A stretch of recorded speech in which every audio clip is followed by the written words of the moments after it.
Ladies and gentlemen, let's discuss Furiosa!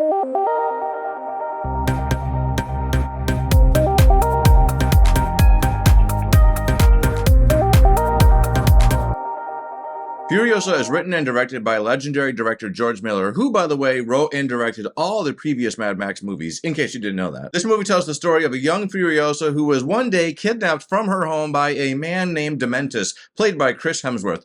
Now, Chris Hemsworth, to me, was a standout actor in this movie. This is one of my favorite performances from him. He's actually pretty demented. So there's a scene in the commercial where he gets shot at, and he does this laugh, and I was like, oh no, are they going to be trying to recreate Heath Ledger's Joker? Because that would not be good. Thankfully, that is not what happens in this movie. This villain is very much his own thing. Chris Hemsworth really created something from scratch here, and he is just a very fascinating character. He's very evil. He's obviously crazy. He's kind of an insecure, incompetent villain who he wants to have a certain amount of power, and he just wants to keep getting more of it. He just keeps struggling to keep that power because he's not actually a good leader. So it was very interesting seeing his performance in this movie because he is a villain, but like he's still like, he's like learning to be a villain. He's almost like an origin villain in this movie. And I thought he did a fantastic job. He is just bonkers, crazy, and you can tell that he is just having fun playing this wacky guy. Anya Taylor-Joy doesn't show up in this movie for like 30 minutes. Furiosa, give me this promise. I mean, I didn't count that to be for sure, but it feels like it's a while. The beginning of this movie starts out with a younger Furiosa. It takes a bit for Anya Taylor-Joy to show up. Anyone who saw The Queen's Gambit knows that she is a stellar actress. She knows how to deliver powerful performances, and she is awesome in this movie. She feels right suited to be playing a younger Furiosa, and she does very well with the action in this movie. You can feel her rage, you can feel her anger, you really sympathize with her because I can really get behind a revenge movie. I really love revenge movies. When somebody gets screwed over, I am just rooting for them. I want to see them get justice. And in this movie, you are rooting for Furiosa to get justice against Dementus because he kidnapped her from her mom. That is just pretty f***ed up. So if you had any concerns about Anya Taylor-Joy taking over for Charlize Theron, no worries there. She is fantastic, as always. George Miller has crafted yet again another excellent entry into this franchise. I don't think this movie reaches the heights of Fury Road, but that's because that movie was so damn perfect. That movie was just, it was just amazing.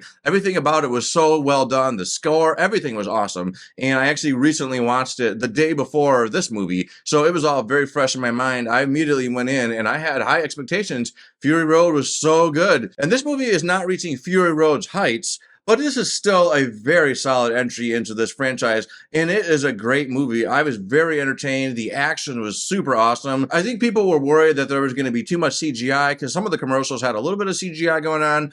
I didn't really notice it very much in the movie. I thought most of it looked like very much practical effects, just like Fury Road. The car chases all looked very authentic. This movie is a little bit slower paced than Fury Road, and that's why I think it doesn't quite reach the same heights. Also, I was a little bit let down with the musical score this time around. It's the same composer, but it just didn't have the same oomph to it that I was expecting. I loved Fury Road's score. I think that just Fury Road was so good that it just set unreasonably high expectations in my mind. So it was going to be very difficult for this movie to cap or match that movie. It didn't for me. So I thought it was really cool seeing a younger Immortan Joe in this movie as well. The guy who played Immortan Joe in the original Fury Road movie, he passed away. He might not have been necessary anyway because this is a prequel to that. So this is a younger version of Immortan Joe. He's still quite ugly. He still has the crazy hair. He's not looking any better. The guy who stepped in for this role, I thought he did a great job. And it was really cool seeing what the world was like when Immortan Joe was younger. I think that there is more stories to tell. I would actually watch an entire origin story of this guy. I don't know. It could be kind of like the Joker, you know, a movie that is following the bad guy. I would be down for it. George Miller, what do you think? I want them back.